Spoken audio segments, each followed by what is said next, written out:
9ஆம் அதிபதி 6, 8, 12 இந்த மாதிரி மறைவு ஸ்தானத்தில் போய் இருக்கிறது நல்ல நிலை கிடையாது தான். அப்படி 9ஆம் அதிபதி 6, 8, 12ஆம் வீட்டில் போகிறதுனால என்ன பலன்கள் அப்படின்னு பார்த்தீங்க அப்படின்னா, அந்த ஜாதகருக்கு உரிய வயதில் நடக்கக்கூடிய சுபகாரியங்கள் தள்ளி போகும். அந்த ஜாதகர் ஒரு மேன்மையான நிலைக்கு வர முடியாது. அந்த ஜாதகருக்கு முன்னேற்றங்கள் அப்படின்றது குறைவாக இருக்கும். ஒரு ஜாதகருக்கு 1, 5, 9ஆம் வீட்டு அதிபதிகளும் 1, 5, 9ஆம் இடங்களும் நல்லா பலமாக இருக்கணும். அப்படி பலமாக இருந்தால் தான் அது யோக ஜாதகத்தின் அடிப்படையில் வரும். இன்னும் சொல்லப்போனால் ஒரு மாதிரியான மோசமான தசைகள் நடந்தாலும் கூட இந்த 1, 5, 9ஆம் இடங்களும் அந்த வீட்டு அதிபதிகளும் நல்லா இருந்துச்சு அப்படின்னா, மோசமான திசையில் கூட மிகப்பெரிய சேதாரங்கள் இல்லாமல் அந்த திசையை அவர் கொஞ்சம் கடந்து போய்க்கிட முடியும். அப்படி தனித்துவம் வாய்ந்த ஒரு பாவங்கள் தான் 1, 5, 9ஆம் பாவங்கள். அதில் 9ஆம் பாவம் லக்கணத்தை விட 5ஆம் வீட்டை விட அதிக சுப பலன்களை தரக்கூடிய ஒரு பாவம் 9ஆம் பாவம். 9ஆம் பாவத்து அதிபதி 6ஆம் வீட்டிலேயோ 8ஆம் வீட்டிலேயோ 12ஆம் வீட்டிலேயோ போய் இருக்கார் அப்படின்னா, அந்த 9ஆம் வீட்டு அதிபதியினுடைய அந்த பாவ காரகத்துவமும் அந்த கிரகத்தினுடைய என்ன கிரகமாக வருதோ அந்த கிரகத்தினுடைய காரகத்துவமும் சற்று குறைபடும். அந்த சாதகருக்கு அது திருப்திகரமாக கிடைக்காது. மனசுக்கு திருப்தியாக இருக்கிற மாதிரி அந்த கிரகம் சம்பந்தப்பட்ட ஆதிபத்திய பலன்களும் காரக பலன்களும் இருக்காது. மேச லக்கணத்துக்கு 9ஆம் வீட்டு அதிபதி 6ஆம் வீட்டில் போகிறதும் 8ஆம் வீட்டில் போகிறதும் குற்றம்தான். ஆனால் 12ஆம் வீட்டில் போகிறது அவ்வளோ குற்றம் இல்லை. ஏன்னா 12ஆம் வீடு மேச லக்கணத்துக்கு அவரோட வீட்டில் அவர் ஆட்சி பலம் வச்சுருப்பார். சாதகத்தை பார்க்கும் பொழுது நம்ம பொதுவாக 6, 8, 12ன்னு எடுத்தோம் அப்படின்னா எல்லா லக்கணத்துக்கும் பொருந்தி வருமானு பார்த்திங்கன்னா அதான் இல்லை. ஒரு சில ஜாதகத்தில் 6ஆம் வீட்டில் போய் 9ஆம் வீட்டு அதிபதி இருக்கிறது கூட ஒரு வகையில் நல்லது தான், அதனால் பெரிய பாதிப்புகள் இருக்காது அப்படின்னு இருக்கும். ஒரு சில ஜாதகத்தில் 9ஆம் வீட்டு அதிபதி 8ஆம் வீட்டில் போகிறதும், ஒரு சில ஜாதகத்தில் 9ஆம் வீட்டு அதிபதி நான் இப்போ சொன்னது போல் மேச லக்கணத்துக்கு 12ஆம் வீட்டில் போய் இருந்தாலும் பிரச்சனை இல்லைன்னு சொல்கிறேன் பார்த்தீங்களா. இந்த மாதிரிலாம் இருக்குது. ரிஷப லக்கணத்துக்கு 9ஆம் வீட்டு அதிபதி சனி 10ஆம் வீட்டுக்கும் அதிபதியாக அவர் 6, 8, 12 இருந்தால் நல்லதா அப்படின்னு பார்த்திங்க அப்படின்னா, 12ஆம் வீட்டில் சனி நீசம் பெறுவார். மேச ராசியில் சனி நீசம் தானே. அப்போ ரிஷப லக்கணம் ஒரு ஜாதகருக்கு சனி 12ஆம் வீட்டில் இருக்கிறது அவ்வளோ நல்ல நிலை கிடையாது. 6ஆம் வீட்டில் இருந்துக்கலாம், அவர் உச்சத்தில் இருப்பார். ஓரளவுக்கு அது ஒரு பெரிய மோசமான நிலை கிடையாது. 9ஆம் வீட்டு அதிபதிகிட்ட ஒரு வலிமை இருக்கும். அதனால் ரிஷபலக்கண ஜாதகக்காரங்களுக்கு 9ஆம் வீட்டு அதிபதி 6ஆம் வீட்டில் இருந்துக்கலாம். அடுத்து 8ஆம் வீட்டில் தாராளமாக இருந்துக்கிடலாம். ரிஷபலக்கண ஜாதகருக்கு 6, 8 இந்த 2 பாவங்கள்லேயும் சனி இருக்கலாம். அதனால் அந்த ஜாதகருக்கு நன்மை தான் கிடைக்கும். மிதுன லக்கண ஜாதகருக்கு 9ஆம் வீட்டு அதிபதினு சொல்லக்கூடிய சனி 3ஆம் வீட்டில் இருக்கலாமா? இருக்கக்கூடாது தான். கடக சிம்ம ராசியில் பொதுவாகவே சனி இருக்கிறது அவ்வளவு நல்ல பலன்கள் நடக்கிறது இல்லை. ஏன்னா சூரியன் சந்திரனுடைய வீடான அந்த கடக சிம்ம ராசிகளில் சனி கடும் பகையிலையும் கடும் பகை அப்படின்னு ஒரு கிரகத்துக்கு இருக்குது. அதனால் மிதுன லக்கணத்துக்கு 9ஆம் வீட்டு அதிபதி 3ஆம் வீட்டில் போகிறது அவ்வளோ நல்லது நிலை கிடையாது. 6ஆம் வீட்டில் போகிறதும் நல்லா இருக்காது. 6, 8, 12ன்னு எடுத்து பார்க்க போயில மிதுன லக்கணத்துக்கு 6ஆம் பாவம் விருச்சிக ராசி, சனிக்கு பகை வீடு. அதனால் மிதுன லக்கண ஜாதகக்காரங்களுக்கு சனி 6ஆம் வீட்லேயும் மட்டும்தான் போகிறது குற்றம். அடுத்து 3ஆம் வீட்டில் போகிறது குற்றம்தான்.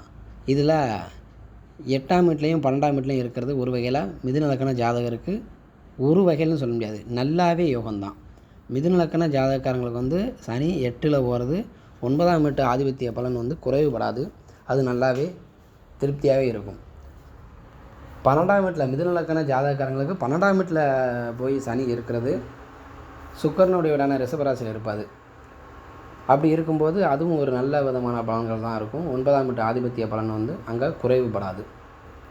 கடக லக்கணத்துக்கு 9ஆம் வீட்டு அதிபதினு சொல்லக்கூடிய குரு பகவான் 3ஆம் வீட்டில் இருக்கிறது குத்தம் தான். என்ன தான் 9ஆம் வீட்டை பார்த்தாலுமே அவர் பகை பெற்று பார்ப்பார்.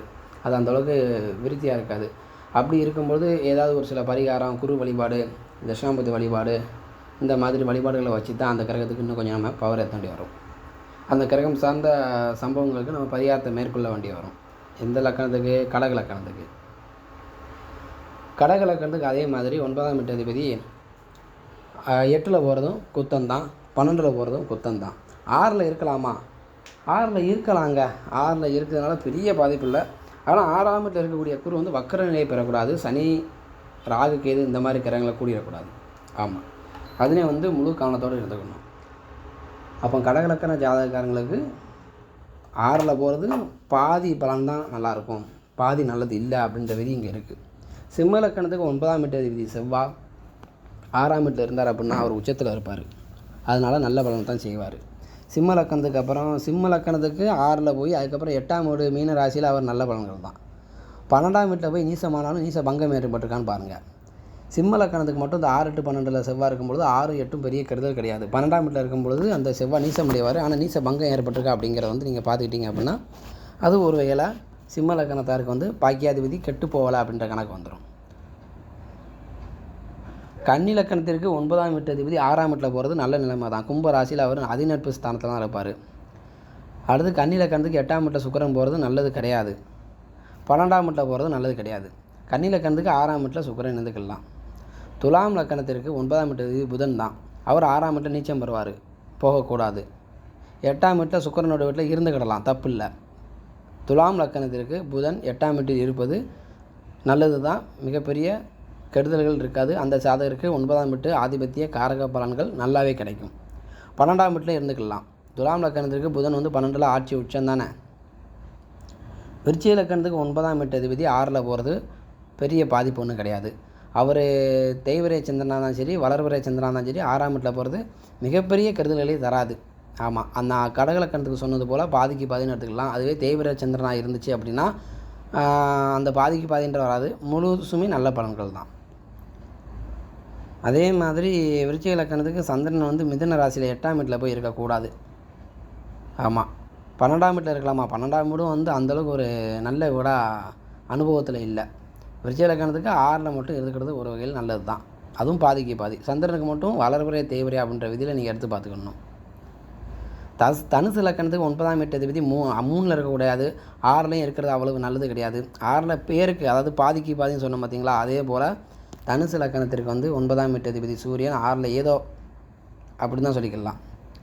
அதே மாதிரி தனுசு லக்கணத்திற்கு 9ஆம் வீட்டு அதிபதி 8ஆம் வீட்டில் போகிறது சந்திரனுடைய வீடு நல்லது தான். ஆனால் அந்த சந்திரன் எப்படி இருக்காருன்னு பார்த்துக்கோங்க. வீடு கொடுத்தனுடைய வலுவை கட்டாயம் சந்திரனுடைய வீட்டில் இருக்கும்போது நீங்கள் பார்த்து தான் ஆகணும். 12ஆம் வீட்டில் போகிறது தனுசு லக்கணத்துக்கு சூரியன் 9ஆம் வீட்டு அதிபதி 12ஆம் வீட்டில் போகிறது நல்ல நிலைமை. 9ஆம் வீட்டு பலன்கள் வந்து குறைவு ஏற்படாது. மகர லக்கணத்திற்கு 9ஆம் வீட்டு அதிபதி புதன் 6ல் இருந்துக்கிடலாம். மகர லக்கணத்துக்கு புதன் 6ல் இருக்கிற பற்றி ஒன்றும் பெரிய குற்றம் இல்லை. 8ல் போகிறது நல்லது தான். 12ல் இருக்கிறது பாதிக்கு பாதி. பாருங்கள், எந்தெந்த லக்கணத்துக்கெலாம் பாதிக்கு பாதி நல்லது அப்படின்னு பார்த்தீங்க அப்படின்னா ஒவ்வொரு லக்கணத்துக்கும் உங்கள் வித்தியாசப்படும். கும்ப லக்கணத்துக்கு அதே மாதிரி பார்த்தீங்க அப்படின்னா 9ஆம் வீட்டு அதிபதி சுக்கிரன் வந்து 6ஆம் வீட்டில் போகிறது நல்லது கிடையாது. டோட்டலாக 9ஆம் வீட்டு ஆதிபத்திய பலனும் காரக பலனும் அடிபட்டு போகும். கும்ப லக்கணத்துக்கு 9ஆம் வீட்டு அதிபதினு சொல்லக்கூடிய சுக்கிரன் வந்து சந்திரனுடைய வீட்டில் போய் இருந்தாலே வந்து தேய்வரை சந்திரனாக இருந்தாலும் சரி, வளர்வரை சந்திரனாக இருந்தாலும் சரி, அங்கே அவர் பாதிக்கப்பட்டே தீர்வார்.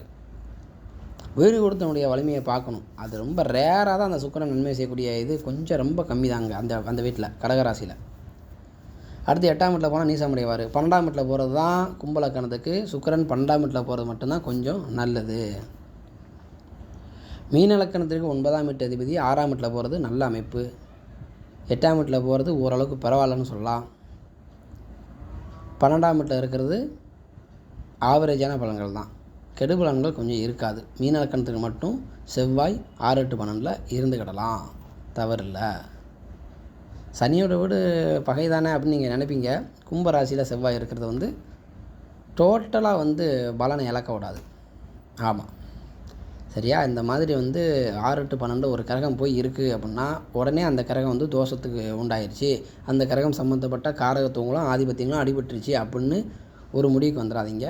லக்கண ரீதியாக எடுத்து பார்க்கும்பொழுது பலன்கள் மாறுபடும். நன்றி. ஜோதிட ரீதியான வேறு சில பலன்களோடு அடுத்த வீடியோ உங்களை நான் சந்திக்கிறேன். வணக்கம்.